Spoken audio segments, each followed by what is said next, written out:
ಕೈಗಳಲ್ಲಿ ಚಿನ್ಮುದ್ರೆ, ಬೆನ್ನಿನ ಭಾಗ ನೇರ, ಕುತ್ತಿಗೆ ಭಾಗ ನೇರ.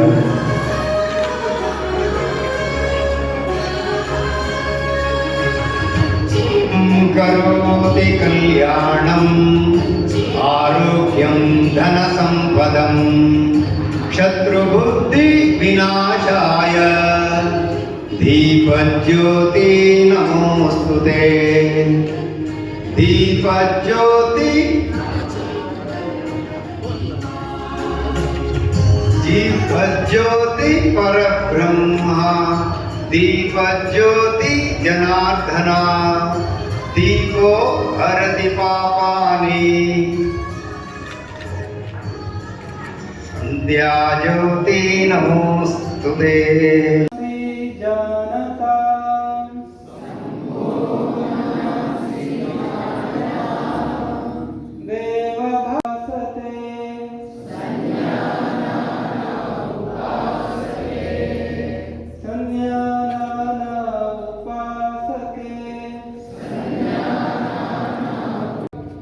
ಭೂಮಿಯ ಕಡೆಗೆ ನೋಡುವ ಪ್ರಯತ್ನದಲ್ಲಿ ಹಾಗೆ ನಿಧಾನವಾಗಿ ಉಸಿರನ್ನು ತೆಗೆದುಕೊಳ್ಳುತ್ತಾ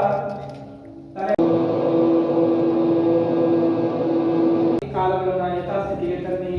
ಸ್ವಲ್ಪ ಕಾಲ ವಿಶ್ರಮಿಸಬೇಕು. ದಂಡಾಸನ ಸ್ಥಿತಿಯಲ್ಲಿ ಸ್ವಲ್ಪ ಕಾಲ ಕಾಲಿನ ಪಾದ ಮೇಲೆ ಎಡಗೈ ಹಸ್ತವನ್ನ ಎಡಗಾಲಿನ ಪಾದ ಮೇಲೆ ಇಟ್ಕೊಳ್ಬೇಕು. ಹಾಗೆ ಉಸಿರನ್ನು ತೆಗೆದುಕೊಳ್ಳುತ್ತಾ ನಮ್ಮ ಕುತ್ತಿಗೆಯನ್ನು ಉಸಿರನ್ನ ತೆಗೆದುಕೊಳ್ಳುತ್ತಾ ನಿಧಾನವಾಗಿ ಮೇಲೇಳಿ ಉಸಿರ ಅಂತರವನ್ನು ಬಿಟ್ಟು ನಿಂತುಕೊಳ್ಬೇಕು. ಹಾಗೆ ಎಲ್ಲರೂ ಕೈಗಳನ್ನು ನಂತರ ನಿಲ್ಲಿಸಿ ಸಹಜ ಉಸಿರಾಟವನ್ನು ಅಭ್ಯಾಸ ಮಾಡಿ.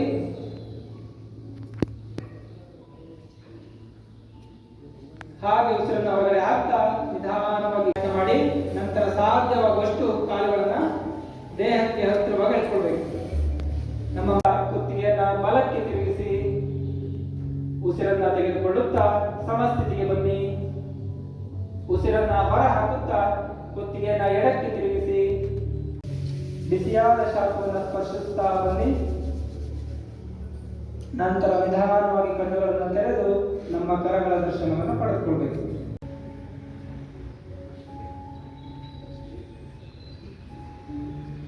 ನಂತರ ಮುಂದಿನ ಅಭ್ಯಾಸ ಭದ್ರಾಸನ. ನಿಧಾನವಾಗಿ ಬಲಬದಿ ತಿರುಗಿಸಬೇಕು. ಬೆನ್ನಿನ ಹಿಂಭಾಗದಲ್ಲಿ ನೋಡುವಂತ ಪ್ರಯತ್ನ ಮಾಡಿ. ಹಾಗೆ ಉಸಿರನ್ನು ತೆಗೆದುಕೊಳ್ಳುತ್ತಾ ಸಮಸ್ಥಿತಿಗೆ ಬನ್ನಿ. ಅಭ್ಯಾಸ ಮಾಡಬೇಕು.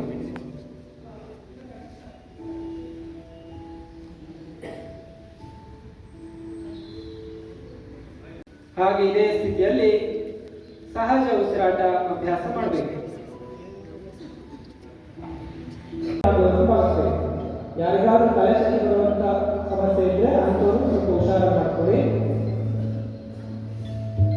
ಇದೇ ಸ್ಥಿತಿಯಲ್ಲಿ ಸಹ ನಮ್ಮ ಸೊಂಟವನ್ನ ಎಡಬದಿಗೆ ಬಾಗಿಸಿ ಎಡಗೈ ಹಸ್ತವನ್ನ ಎಡಗಾಲಿನ ಪಾದ ಮೇಲೆ ಇಡಲು ಪ್ರಯತ್ನಿಸಿ.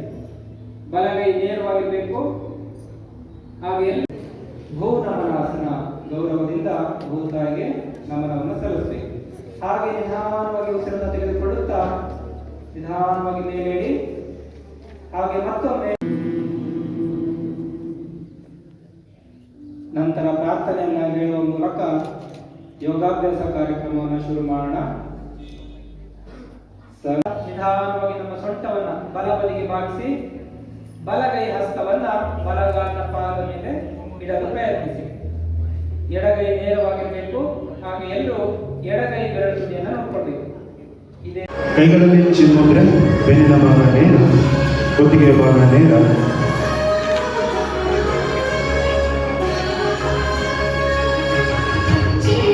ಕರೋತಿ ಕಲ್ಯಾಣಂ ಆರೋಗ್ಯಂ ಧನ ಸಂಪದಂ ಶತ್ರುಬುದ್ಧಿ ವಿನಾಶಾಯ ದೀಪಜ್ಯೋತಿ ನಮೋಸ್ತುತೆ. ದೀಪಜ್ಯೋತಿ दीपज्योति परब्रह्म दीपज्योति जनार्दन दीपो हरति पापानि संध्या ज्योति नमोस्तुते।